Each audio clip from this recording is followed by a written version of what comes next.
열알기는 세계 최고의 여행기인데, 그러니까 여행기인데 여행기 안에 삶의 지도가 있어요.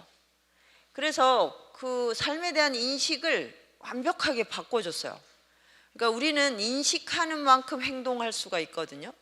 물론 행동이 인식을 만들기도 하지만, 그래서 이 새로운 지도, 그거는 이제 끝날 때 이제 좀 더 말씀을 드릴 건데, 하여튼 그게 이제 굉장한 충격으로 다가왔고, 그리고 고전이 이렇게 역동적일 수 있구나, 이제 이런 이제 시간적인 마주침이 있었어요.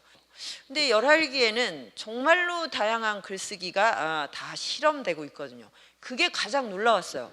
이 사람은 만날 때마다 또는 그날의 뭐 그 날씨 아니면 뭐 그날 부딪히는 뭐 대상 사물에 따라 다 다른 글쓰기를 할 수 있구나. 이거는 진짜 저에게는 너무너무 경이로운 현장이었죠. 자, 그러면 이제 열알기로 들어가기 전에 그 저자인 연암 박지원의 시대를 좀 먼저 살펴보겠습니다. 18세기라고 하면 우리가 뭐 아주 익숙한 시대예요. 조선 후기의 르네상스. 그러니까 조선 전기에 세종이 있다면 조선 후기에는 정조라는 이제 이 호학군주가 있죠. 호학군주, 학문을 좋아하는 군주. 그러니까 이거는 참 굉장히 드문 일이에요. 군주는 학문을 싫어하죠. 그 공부하려면 뭐 또 뭐하러 왕이 되겠습니까? 그런데 특이하게 왕이고 카리스마가 넘치는데 학문을 좋아하는 군주들이 가끔 있어요. 가끔 있는데 이 군주들이 세계의 지도를 바꾸는 거예요. 근데 이제 조선에서는 세종대왕하고 정조대왕이었죠. 그래서 정조시대가 르네상스 시대인 거고, 이 정조시대가 빛이 나는 건 그 시대에 새로운 지성과 언어가 창출된 거예요. 부자가 되고 막 뭐 우리나라가 뭐 강대국이 된 게 아닙니다. 르네상스는 뭐냐? 새로운 언어가 탄생하는 시대예요. 그래서 이제 한편으로는 연안그룹이 있고 한편으로는 다산학파, 이렇게 이제, 그러니까 연안과 다산은 조선을 다 통틀어서도 최고의 그 뭐 경세가이자 이제 문장가인데, 이 두 분이 같은 시대에 등장했다. 이게 정말 너무 스릴 넘치는 일이죠. 그러니까 정조는 그런 점에서 뭐 정말 자신의 역할을 훌륭하게 했다고 할 수 있습니다. 그 중에 이제 연암은 뭐 단연코 당대 이제 지성인의 중심이었는데, 이분의 생애가 너무 아주 흥미롭고 여러분에게 아마 좋은 롤모델이 되지 않을까 싶은데요. 그게 뭐냐? 그 말년에 이래 지방에 가서 뭐 그 군수가 됐는데, 이 관아에서 이제 뭐 쩌렁쩌렁하게 이제 뭘 이제 판결을 하고 있는데, 그 목소리를 듣고 동네 귀신이 도망갔다고, 이런 이제 이 사파가 남아 있어요. 그러니까 귀신도 도망가게 할 만큼 이제 양기가 넘치는 이제 그런 태양인의 체질을 가졌다, 뭐 이렇게 이제 표현되어 있어요. 그런데 이 분이 그러면 당연히 그 다음 코스는 그게 뭐가 됩니까? 입신양명을 해서 노론의 적통으로 뭐 이제 하여튼 부기는 아니더라도 그 뭐 영의정 자리까지는 쭉 올라갈 수 있는 그런 모든 걸 가지고 있는데, 그러려면 일단 과거를 봐야 돼요. 근데 과거를 보는 그 청년기에 우울증에 걸려요. 너무 안 어울리잖아요. 이 우울증에 걸리는 신체로 보이지 않지 않습니까? 도저히 우울증에 걸릴 수 없을 것 같은데 우울증에 걸렸어요. 이건 무슨 뜻이겠어요?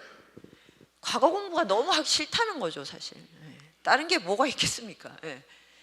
그래서 이제 이 병을 고치려고 이제 길거리로 나가요. 그러니까 약을 찾고 명의를 찾는 게 아니라 사람과 소통을 하는데 타자와 소통을 해요. 그러니까 자기와 전혀 다른 존재들, 분녀장수, 이야기꾼, 도사, 이들은 아주 마이너 그룹이죠. 연암이 평소에 잘 만나기도 어려운 사람들인데, 그 사람들을 찾아서 그 사람들의 이야기를 들어요. 그 이야기를 듣고 그 인생극장을 글로 옮긴 게 방경각외전이라는 연암의 처녀작입니다. 그리고 나서 이제 결심했어. 나는 이제 과거를 통한 입신양명의 길은 포기한다. 왜? 그렇게 사는 것이 자유롭지도 않고 충만하지도 않으니까 그걸 몸으로 확인하게 된 거예요. 그러니까 연암은 진정으로 고귀하게 살고자 한 거예요. 권력을 가진 채로 자유로워질 수는 없다는 걸 이제 확인을 한 거죠. 그리고 나니까 10대 후반부터 너무 많은 시간이 남은 거죠. 그러면 이제 매일 책을 읽어요. 그 다음에 이 책을 주고받을 친구가 필요해요. 그래서 이제 이 백탑 네트워크를 만드는 거예요. 친구가 있어야 내가 뭐 계속 읽고 발견하고 터득한 거를 이야기를 할 거 아닙니까? 그리고 그걸 가지고 다시 이제 글을 남기는 거죠. 그러니까 하는 일이 이거예요. 읽고 쓰고 말하고 읽고 쓰고 말하고. 그래서 이제 백탑은 그 파고다 공원 안에 있는 탑이었는데 그 주변에 다 모여 살았어요. 그래서 우리가 교과서에 나오는 뭐 박제가, 이덕무, 뭐 홍대용, 뭐 그리고 예전에 사극에도 나왔었는데 무사 백동수라고 이제 다 그 연암의 친구죠. 그래서 여기 이제 이런 인물들하고 이렇게 모여 살았어요. 그리고 다 그때 백수였어요. 영조 시대에 다 백수였다가 이 사람들이 나중에 정조가 탕평책을 하면서 규장각의 초계 문신으로 불러서 이제 연암만 그냥 백수가 돼버리. 그래서 아주 연암이 굉장히 이제 외롭고 쓸쓸해합니다. 다 취업을 해버려가지고 같이 백수일 때 진짜 행복했는데.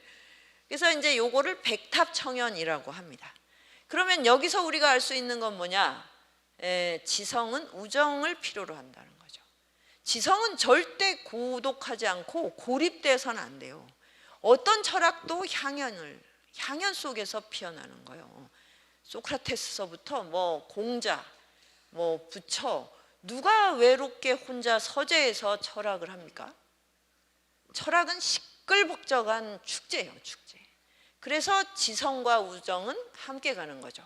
그거를 이제 너무너무 잘 보여준 게 연암 박지원이고, 그래서 이제 연암의 친구들은 다 갔다 왔어요. 근데 연암만 이제 그냥 계속 갔다 와서 말해주는 귀동냥만 하는 거예요. 왜 그러냐면 연암은 직업이 없으니까요. 그 당시 국경을 넘으려면 상인이 되거나 아니면 그 사절단에 속할 수 있는 지위가 있어야 돼요. 근데 40대까지 백수인데 어떻게 국경을 넘겠습니까? 그래서 이제 맨날 이제 북경에 대한 이 궁금증과 호기심을 가지고 있으면서 이제 사상을 키워가다가 드디어 이제 그런 찬스가 온 거죠. 권륭왕제 70세 만수절 행사는 전 세계인들의 박람회 같은 행사가 됐죠.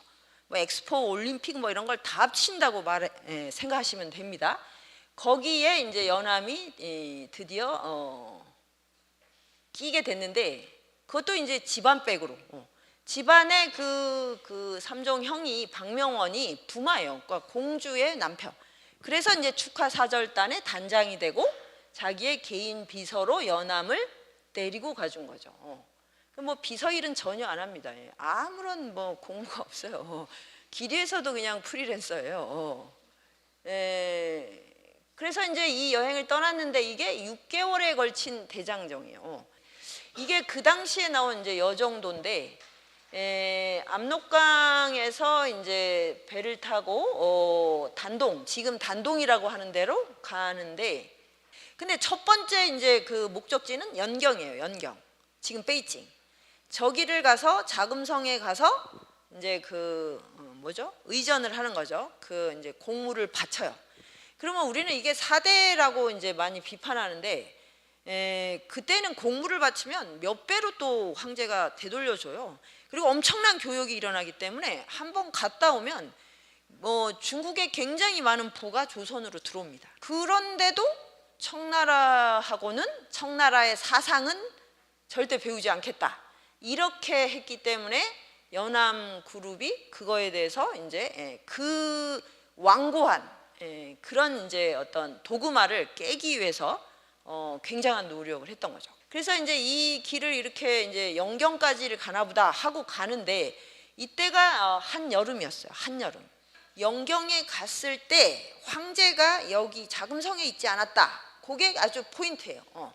그러니까 열하의 피서산장에서 자기 그 70세 생일 그 축하연을 연 거죠. 그러니까 모든 전 세계에서 오는 곡물 수레가 열하를 향해 달려갑니다. 그런데 이제 연함이 갔을 때 하필 황제가 열하에 있었고, 그 많은 나라들 중에 굳이 조선 사신단을 콕 집어서 당장 이리로 불러들여라는 명령을 내렸다는 거죠. 이런 게 이제 인생의 우발적 마주침입니다. 이런 일이 있을 거라고 상상을 못하고 연함은 영경에 가서 이제 보따리를 풀어놓고 이제 뭐 그냥 이제 영경유람의 스케줄이 뭐 어마어마해요. 그래서 이제 바로 가서 코끼리방, 상방에 가고 뭐 유리창에 가고 막 이러고 있는데 느닷없이 황제의 명령이 떨어진 거죠. 요게 요 여행기의 아주 최고의 변곡점이면서 최고의 이제 하이라이트예요. 이런 일이 일어나는구나. 그래서 이제 이 여행기가 뭡니까? 열하일기잖아요. 다른 여행기는 연행록이라고 합니다. 영경을 다녀왔다 이런 뜻으로. 근데 연함의 연행록만 열하일기가 됐다는 거. 그래서 열하는 그 한국인이라면 꼭 가볼 만합니다. 연함의 흔적과 그리고 거기는 황제가 거기서 자기 그 파티를 했을 정도면 거기 진짜 많은 문물이 있는 거고, 저쪽 몽고나 티베트 쪽에 그런 이제 유적이 아주 많아요. 그 이제 연함이 이 여행을 이렇게 하면서 연함은 중국을 있는 그대로 보고 싶은 거예요. 그러니까 다른 일행은 어떻게 생각하냐면 여기는 오랑캐 땅이고 노린내가 나고 여기는 다 떼놈의 나라고, 그리고 여기는 볼 게 없어. 눈을 감고 귀를 닫아버려요. 오로지 교역만 해서 돈, 내가 챙기는 거, 이것만 생각을 하는데 연함은 북학파고 그리고 평생 그 사상을 연마했기 때문에 중국의 진면목을 보고 싶은 거예요.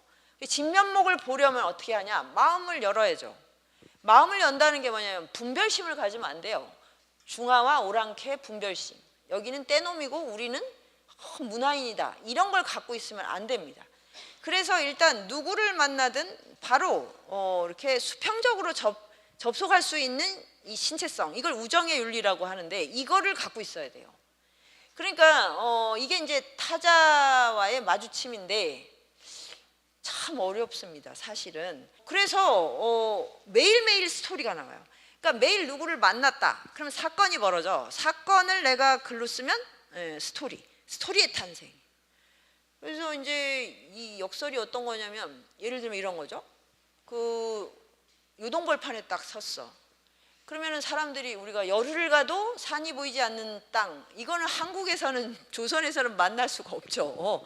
우리는 뭐 한 시간만 가면 바로 산이 보이지 않나요? 아니, 산이 안 보이는 평원을 찾기가 굉장히 어렵죠. 열흘 가도 산이 보이지 않는 데는 대체 어떤 곳인가? 근데 그런 데가 있는 거죠. 그러면 다 뭐라고 합니까?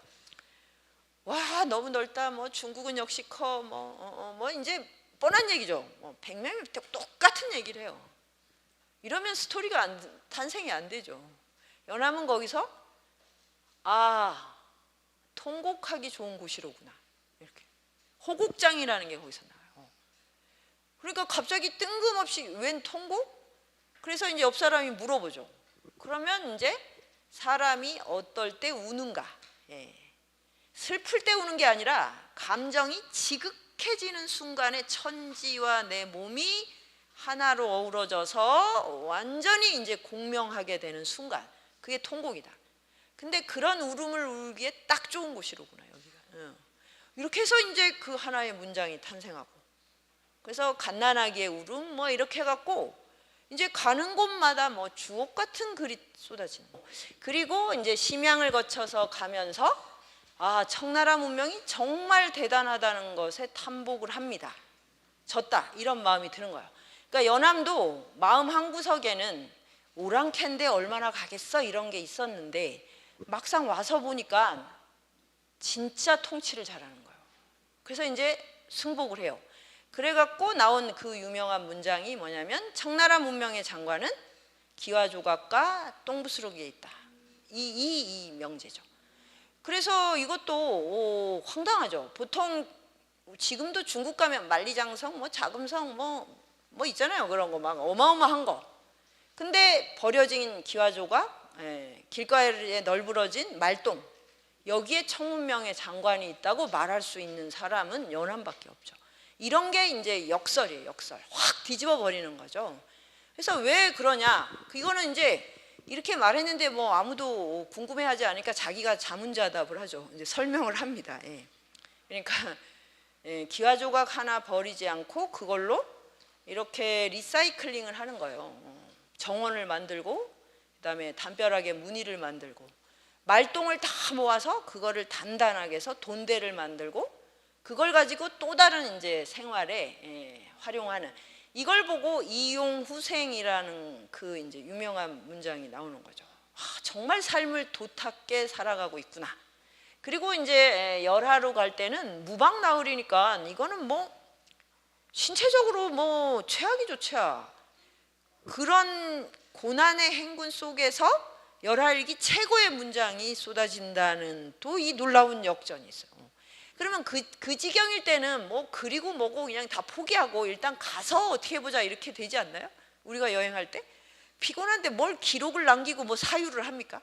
근데 연암은 그런 순간에 사유를 했다는 거예요. 그리고 이거를 기록을 해서 메모를 남겨갖고 나중에 명문장으로 썼는데, 이게 그 야출고북구기가 열하일기 최고의 문장이면서 조선 한문으로 쓰여진 5,000년 동안 최고의 문장으로 꼽히는 거예요. 그래서 뭐 이 다음에 이제 열하에 간 다음에도 뭐 정말 수많은 사건을 막 경험을 합니다. 이 세상에서 본 가장 기이한 것들은 다 열하에서 만났다. 그리고 거기 이제 티베트 법왕 판첸나마, 이 판첸나마를 만나는 장면, 이걸 제가 판첸나마 대소동이라고 할 만큼 굉장한 해프닝인데 굉장히 심각한 사건이었어요. 근데 스릴과 유머가 넘치는 사건이에요. 그러고 나서 이제 다시 영경으로 귀환을 했던 거죠. 그래서 이제 하여튼 이 고단한 여정 속에서 사유를 멈추지 않는다는 거, 그리고 뭔가를 기록한다는 거, 이게 진정한 정말 선비가 아닐까 싶어요. 그리고 이거를 이제 백수로서 프리랜서로 끊임없이 훈련을 했던 것 같고, 그 다음에 이 역설과 유머는 너무 일단 재밌고요. 재밌는데 이 재밌는 것 안에 상식을 전복하는 힘이 있죠. 이 상식을 전복해야만, 그래야만 우리는 다른 길을 열 수 있습니다. 왜 사유해야 되는가? 사유가 일어나지 않으면 삶의 패턴은 절대 바뀌지 않아요.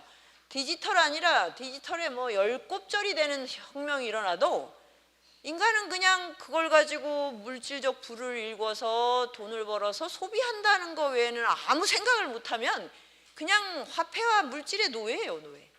그러니까 주인이 된다는 건 사유로의 새로운 길을 열어야 되는데, 연암은 그걸 유머와 역설로서 시도를 했다는 거죠. 그래서 이제 그렇게 할 수 있었던 가장 중요한 원동력은 타자와의 마주침인데, 타자와 마주칠 수 있는 윤리가 바로 우정이라는 거. 그리고 이렇게 우정과 로고스, 지성을 통해서 내 사유를 계속 변주해 가는 걸 유목이라고 합니다. 그러니까 어떤 답을 향해 가는 게 아니에요. 답이 있어서 가는 게 아니라 계속 질문을 바꿔 가는 거예요. 지성은 이런 거예요. 왜냐하면 답이 있어봐야 소용이 없죠. 연암이 아무리 뭐 해안이 있다고 해도 분단을 상상할 수 없었던 것처럼 우리가 100년 전에 무언가를 예견했다는 게 지금 맞는 게 한 가지도 없어요, 사실. 30년 전에도 우리는 디지털을 상상하지 못했어요. 10년 전 이렇게 돌이켜보면 우리는 1년 뒤도 사실 예측을 못합니다. 답을 찾아가는 게 아니라 질문을 바꿔가는 힘, 그게 바로 유목이라는 거죠.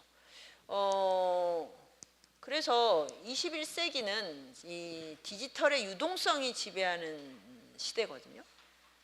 앞으로 이제 뭐 더 많은 불확실성이 세계를 지배하게 될 겁니다. 그건 뭐냐, 계몽적인 어떤 프레임이 다 무너진 거예요. 이성과 합리성 이런 게 통하지 않아요. 그렇다고 막 카오스가 아니에요. 뭔가 마음이 연결되면서 예측 불가능한 흐름을 만들어내는 거, 이제 그 흐름을 유연하게 탈 수 있는 거, 이게 유목이라는 거죠. 그래서 어디에 도달하는 게 목적이 아니라 이 변화로 충만한 세계에 몸을 던져서 내가 리듬을 타면서 계속 변형될 수 있는 거, 그걸 생성과 변이라고 합니다. 예. 그래서 고정된 직업, 고정된 상식, 도덕 이런 건 이제 삶을 절대로 규정할 수가 없어요. 그러니까 지금 젊은이들은 그런 점에서 뭐 어느 시대가 그랬던 것처럼 시대의 혜택과 그 시대가 주는 엄청난 그 질문 앞에 서 있는 셈이죠. 그래서 이제 좋은 점은 매 순간 새로운 길을 열어갈 수 있다는 거, 그런 거를 저는 이제 연암한테서 배웠습니다. 예. 연암과 연암이 갔던 이 길, 그 열하일기의 코스를 통해서 많은 젊은이들을 포함해서, 사실 앞으로 젊은이만 길 위에 있는 게 아니고 전 세대가 다 길 위에 나앉게 생겼어요. 이제 그래야 돼요. 그럼 길 위에 나왔을 때 무엇이 제일 중요한가? 우정이 중요하고, 우정을 맺으려면 유머가 필요하고, 유머는 지혜가 있어야 유머가 되는 거고, 그러면서 끊임없이 새로운 길을 열어가는 그런 어떤 지도로서 열하일기가 널리 읽혔으면 참 좋겠습니다. 제 얘기는 여기까지 마치겠습니다.